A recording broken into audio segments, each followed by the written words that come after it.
do? Cowboy. You're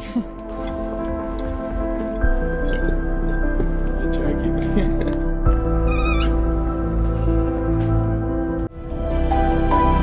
You like it that way, being on your own, and no boys like you.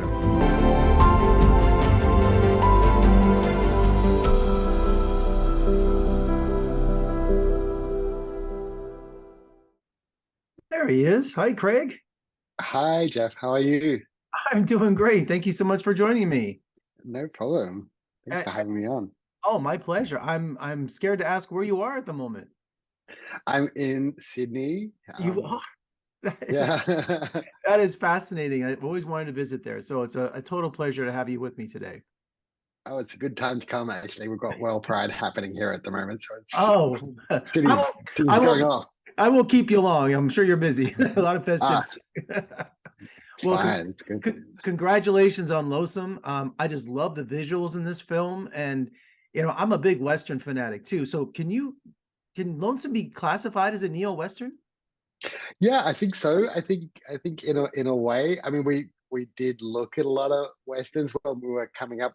Me and Dean Francis, the director of photography, we were looking at the way they treated landscapes quite a lot and as well as interiors, and we wanted to bring that to the urban setting as much as we could. Like we did very much whenever we were shooting in a natural environment, think about the way a Western works. We used a lot of other references as well. We kind of also looked at a lot of 80s, 90s queer cinema and brought some of that influence into it as well as surprisingly neo-realist filmmakers from Italy as well, like just in the way that they worked on the street and often the camera was invisible, so you get this kind of really lively street action sort of happening. And we did a bit of that shooting on long lenses, so people didn't know that there was a camera crew around. Well, it's definitely a cowboy fantasy, isn't it? How Casey dresses and acts, definitely. Yeah, definitely. And I mean, we have the same kind of culture here in Australia as well. We have a lot of country. a lot of it's very empty, and I myself am was born originally in a very very small town out west in Queensland that is very very similar to the Western vibe that you guys would be familiar with.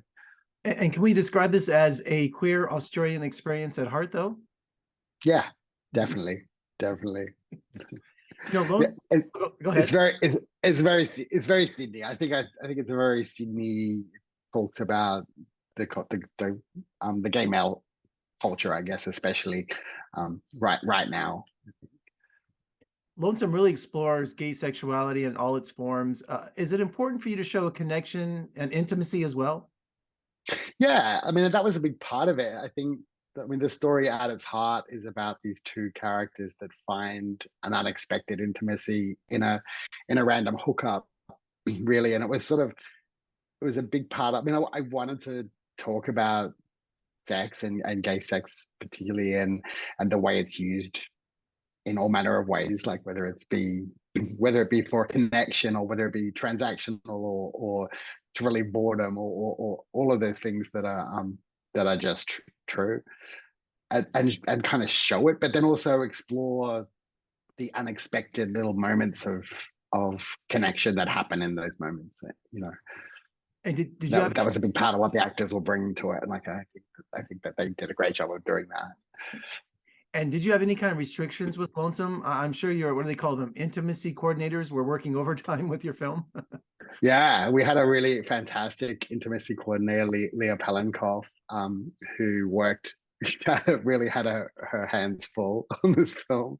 We had it ranged from we had like one of the first days of workshopping in rehearsal was kind of like sex scene school. So like everyone in the film who was in an intimate scene came to this workshop, and there was quite a few people, so they worked through it, and that process is really about negotiating consent between actors and just making sure everyone's on the same page of what's going to be on the screen and what is going to be expected.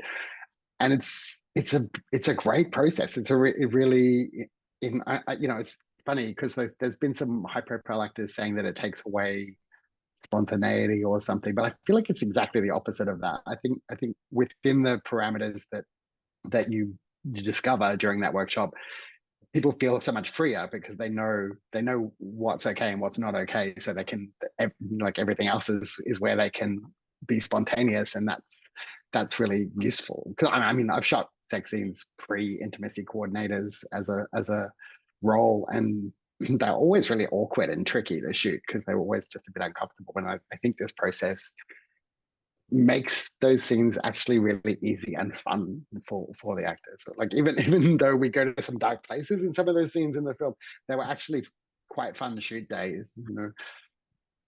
And talk about your casting, because I understand you everything from bringing back Ian Roberts to using Grindr. I mean, just totally unconventional. Yeah. Yeah, well, we wanted a really queer cast as much as we could manage, and that was a tricky process going through the traditional channels.